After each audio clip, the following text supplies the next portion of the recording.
आर्हत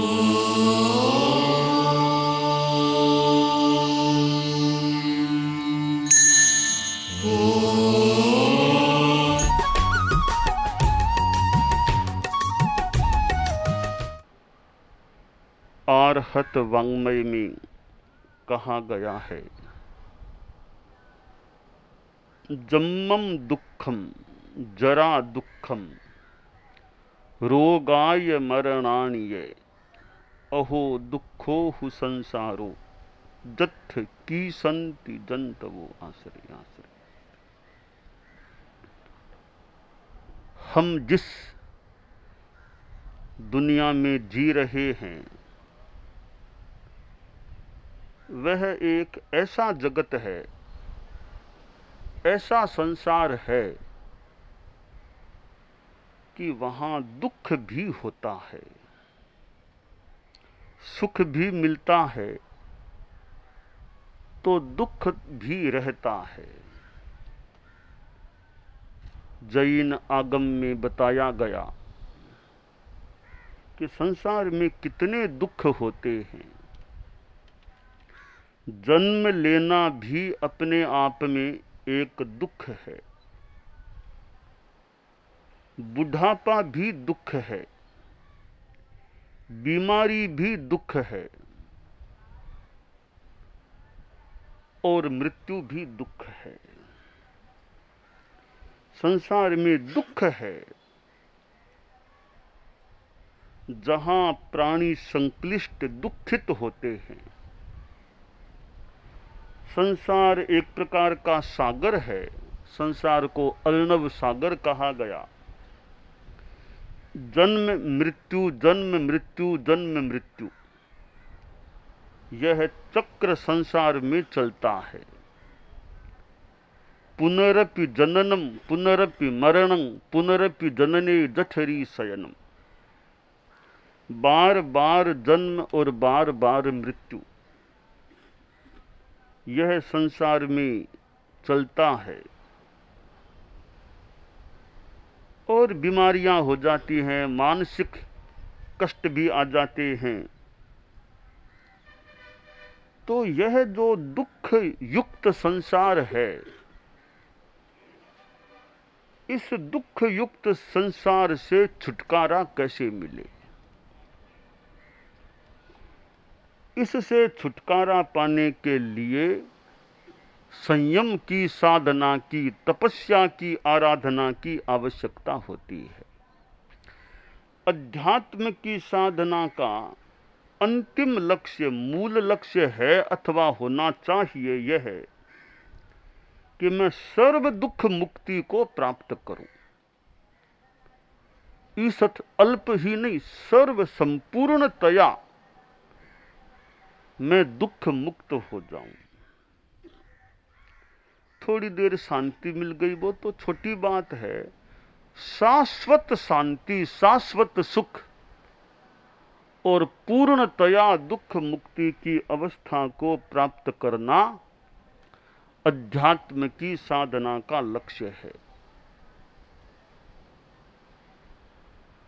जो साधु बनते हैं कितना बड़ा त्याग संयम करते हैं। परिवार के रिश्तों को त्यागते हैं, घर को छोड़ते हैं, परिग्रह को, धन आदि को छोड़ते हैं और जीवन भर के लिए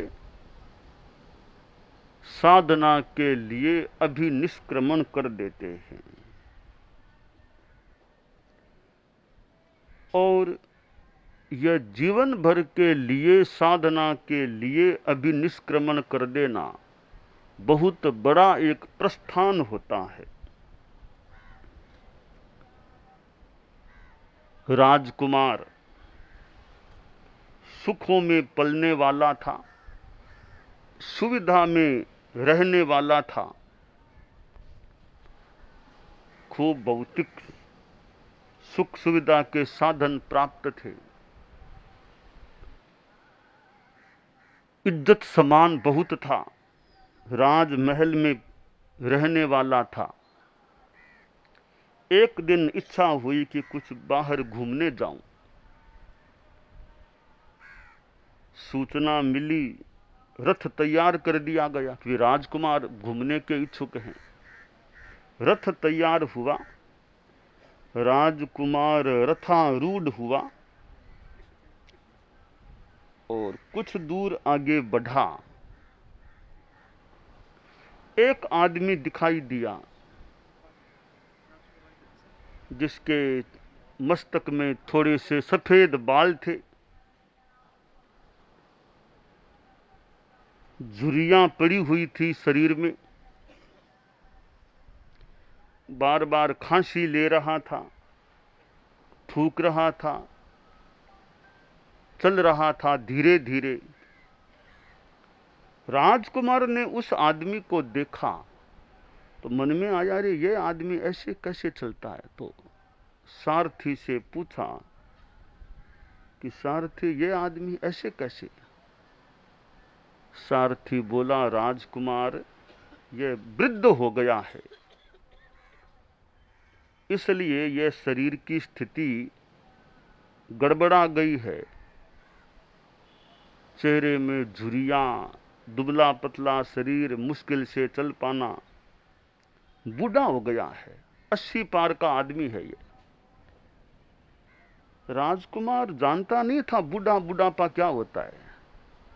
तो कहे बूढ़ा बुढ़ापा क्या चीज है कि भाई आदमी जन्म लेता है, जवान होता है, फिर कभी आयुष्य लंबा हो तो बूढ़ा भी बन जाता है। बुढ़ापा बड़ा कुछ कष्टप्रद भी होता है। तो राजकुमार ने सोचा, रे बुढ़ापा तो दुख है, तो दुख की बात है, तो चलो वापिस महल में चलो। राजकुमार लौट गया। कई दिन बीते, सोचा फिर एक बार चले बाहर घूमे।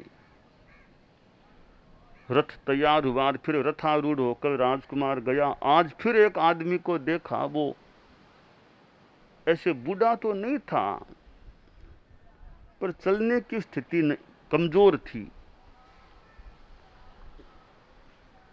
तो सारथी से पूछा राजकुमार ने, यह आदमी ऐसे कैसे। सारथी बोला, ये बीमार आदमी, बूढ़ा तो नहीं है, उम्र तो ज्यादा नहीं, 41 वर्ष का होगा, पर वो बीमार हो गया इसलिए ऐसे वो कमजोर सा हो गया है। बीमार क्या होता है। राजकुमार तो अनजान था बीमारी क्या होती है। तो सारथी ने कहा, देखो ये शरीर है ना, इसमें कई बार बीमारियां, कठिनाइयां हो जाती है, रोग हो जाता है। अच्छा, तो रोग तो दुख है। हाँ दुख है, तो वापिस चलो, नहीं घूमना मुझे, मन खराब हो गया, यह रोग भी दुख होता है। वापिस महल में गया। कई दिनों बाद फिर घूमने निकला तो देखा कि कुछ लोग, कोई एक आदमी को जो कंधों पर ऐसे ले जा रहे थे। कहा, यह क्या कि महाराज ये आदमी मर गया है, इसको स्मशान ले जा रहे हैं दाह संस्कार के लिए। मरना क्या होता है। राजकुमार को मरने के बारे में, मृत्यु की जानकारी दी। अच्छा मरना पड़ता है, क्या मैं भी मरूंगा। कि महाराज आप क्यों मरो, और कोई मरे, आप क्यों मरो, मरना तो सबको ही पड़ता है। राजकुमार कह रहे, मरना तो बहुत खराब चीज है, वापिस चलो महल में। वापिस आ गया। फिर एक दिन घूमने निकला। एक कोई साधारण आदमी से अलग वेशभूषा में कोई दिखाई दिया आदमी को। यह आदमी कौन है। सारथी बोला, ये साधु महात्मा है? साधु महात्मा क्या होता है। कि महाराज ये सर्व दुख मुक्ति की साधना करने वाला है, योगीराज है। ये घर छोड़ दिया, परिवार छोड़ दिया, पैसा छोड़ दिया, साधना में लग गया। तो साधु क्यों बना। सर्व दुख मुक्ति। कहाँ सर्व दुख मुक्ति के लिए। तो आपने देखा था ना, वो बूढ़ा आदमी रे, बीमार आदमी रे, फिर मृत्यु की बात, मरा हुआ आदमी, ये सारे दुख हैं। इन दुखों से छुटकारा पाने के लिए यह घर बार छोड़ के, परिवार को छोड़ के साधक सन्यासी बन गया, महात्मा बन गया। आज राजकुमार को संतोष हुआ कि एक उपाय मुझे मिल गया कि दुख मुक्ति का मार्ग है साधु बन जाना, साधना करना। फिर आ गया, अब तो मन में भावना कि मुझे तो सर्व दुख मुक्ति प्राप्त करना है। और एक दिन राजकुमार ने परिवार को छोड़ा, साधना के लिए निकल पड़ा। तो यह संसार दुखवान भी है, सुख भी है संसार में दुख भी हैं। गृहस्थ के जीवन में भी कितनी चिंता की स्थितियां आ जाती हैं। हालांकि चिंता करनी नहीं चाहिए, आदमी को ज्यादा चिंता नहीं करनी चाहिए। चिंतन तो भले करें, ज्यादा ये चिंता तनाव नहीं करना चाहिए। संस्कृत में उपाध्याय विनय विजय जी ने कहा है कि संसार में लोगों की क्या स्थिति है। गलते का चिंता भवति पुनरन्या तदधिका मनोवाक्कायेहा विकृतिरतिरोषात्तरजसः विपद्गर्ता वर्ते झटिति पतयालोः प्रतिपदम् न जन्तोः संसारे भवति कथमप्यर्तिविरतिः। कि आदमी के सामने एक चिंता का विषय आता है कि भी घर में पैसे की तंगी, चिंता का विषय, चिंता या चिंतन का विषय कि पैसे की तंगी है। जैसे तैसे कोई काम धंधा मिला, थोड़ा पैसा हो गया तो यह स्थिति आ गई कि घर का एक बेटा बीमार हो गया है, तो फिर चिंता की स्थिति सामने आ गई। जैसे तैसे इलाज कराया और सूचना मिली कि वो पोता का तो एक्सीडेंट हो गया है, फिर चिंता की स्थिति आ गई। यानी एक चिंता मिटती नहीं या मिटती है, दूसरी चिंता फिर सामने आ जाए। यह संसार में कई बार चिंता पर चिंता की स्थितियां आ जाती हैं कि संसार में कितना दुख है। साधना एक ऐसा तत्व है कि कठिनाई, समस्या, दुख की स्थिति आने पर भी आदमी दुखी न बने, समता भाव में रहे। समता है तो समस्याएं तो आ सकती हैं। समस्याओं के आने से दुखी मानसिक रूप में बनना जरूरी नहीं होता। साधक आदमी साधना में रहता है कि ठीक है, समस्या आ गई है, या तो समस्या को बस देखते रहो, सहन कर लो, या समाधान खोजने का प्रयास कर लो, परंतु समस्या से प्रभावित नहीं होना चाहिए। आदमी को दुखी नहीं बनना चाहिए, समता की साधना करनी चाहिए। भगवान महावीर के जीवन को देखें, पढ़ें, जानें, कितना उनका समतामय अभ्यास रहा होगा। कितनी प्रतिकूलताएं भी आईं, पर कितनी समता। पन्नगे च सुरेंद्रे च कौशिके पाद संस्पृशि निर्विशेष मनस्काय श्री वीर स्वामिने नमः। चाहे चंड कौशिक सांप ने काटा, दशा कुछ भी किया, प्रतिकूलता में भी समता, शांति। चाहे देवेंद्र ने नमस्कार किया तो भी समता। साधना का परम अंग है जीवन में समता का अभ्यास करना। राग नहीं, द्वेष नहीं, भीतर में संक्लेश नहीं, किंचित भी आवेश नहीं। कोई राग नहीं, द्वेष नहीं, संक्लेश नहीं, आवेश नहीं, ऐसी समता की साधना। प्रसन्नता और गंभीरता। आदमी तत्काल प्रतिक्रिया में न जाए। तत्काल कोई बात हुई, पूरा समझा नहीं, जाना नहीं, तत्काल टिप्पणी कर दी, प्रतिक्रिया कर दी, आवेश में आ गया। ऐसा नहीं। हमारे जीवन में गंभीरता का विकास होना चाहिए, धीरता बढ़नी चाहिए कि यह निमित्त प्रतिक्रिया के सामने आ जाने पर भी आदमी झटपट बेकार प्रतिक्रिया न करे, समता में रहे, प्रसन्नता में रहे। प्रसन्न आकाशम, आकाश प्रसन्न, यानी आकाश साफ है, हमारा चित्त भी साफ रहे। प्रसन्नम चित्तम, हमारा चित्त प्रसन्न रहे, जिसमें गंदगी न रहे, मलिनता न रहे। और मन निर्मल है, चित्त निर्मल है, तो फिर आनंदानुभूति, प्रसन्नतानुभूति भी हो सकती है। तो ये मन की निर्मलता बढ़े, मन हमारा निर्मल हो जाए। मन निर्मलता को प्राप्त करो, आनंद तुम्हें मिल जाएगा। मन निर्मलता को प्राप्त करो, आनंद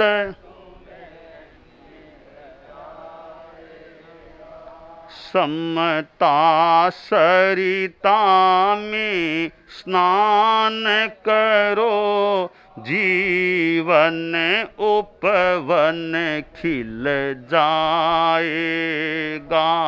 समता सरिता में स्नान करो, जीवन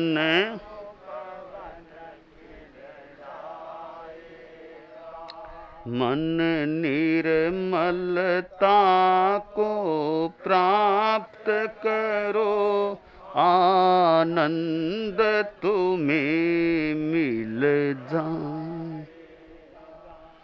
तो मन की निर्मलता बढ़े। हम जो साधना करें, चाहे आश्रम में साधना करें, चाहे चलते फिरते चर साधना करें, आश्रम में भी साधना करें, तो हमारी समता की चेतना का विकास हो। और घूमते फिरते विहार यात्रा करें तो भी हमारी वो समता की भावना पुष्ट रहे। तो ये आश्रम, जहां जो श्रम है, एक शब्द आता है समण, समण शब्द है, उसका एक अर्थ है श्रमण, यानी तपस्या करने वाला, श्रम करने वाला, तपस्या करने वाला श्रमण। एक समन, जो उपशम शांति की साधना करने वाला समन। एक समन यानी समता की साधना करने वाला, सम की साधना करने वाला, वह भी समन होता है। तो हम आश्रम में जो रहने वाले हैं, वे भी असमन्तात श्रम, चारों ओर से तपस्या का माहौल, जहाँ तपोवन का माहौल, तपस्या होती रहे, साधना होती रहे। असमन्तात श्रम्यते यत्र, चारों ओर से जहाँ श्रम की, तपस्या की, साधना की स्थिति होती है, वो मानो एक आश्रम होता है। तो हम अपने जीवन को ही ऐसा आश्रम बना लें, जीवन खुद हमारा आश्रम बन जाए, कि जिसमें साधना तपस्या चलती रहे। और ये वीतरागता की साधना, अध्यात्म की साधना, राग द्वेष मुक्ति की साधना और मैत्री की आराधना, सबके प्रति अहिंसा मैत्री की भावना रहे। हिंसा, बैर, विरोध, दंगा, द्वेष, मार काट, हिंसा, हत्या, इनसे विरति रहे। सबके प्रति मैत्री की भावना। जैन वाङ्मय में कहा गया, मिट्टी में सब भूएषु, मिट्टी में सब भूएषु वेरम मज्जन के नई। सब प्राणियों के प्रति मेरे मन में मैत्री है, किसी के साथ मेरा वैर भाव नहीं है। तो हम अपने जीवन में दुख मुक्ति के लिए यह संयम की साधना करें, समता की साधना करें, मैत्री की आराधना करें। हम दुख मुक्ति की दिशा में आगे बढ़ सकेंगे।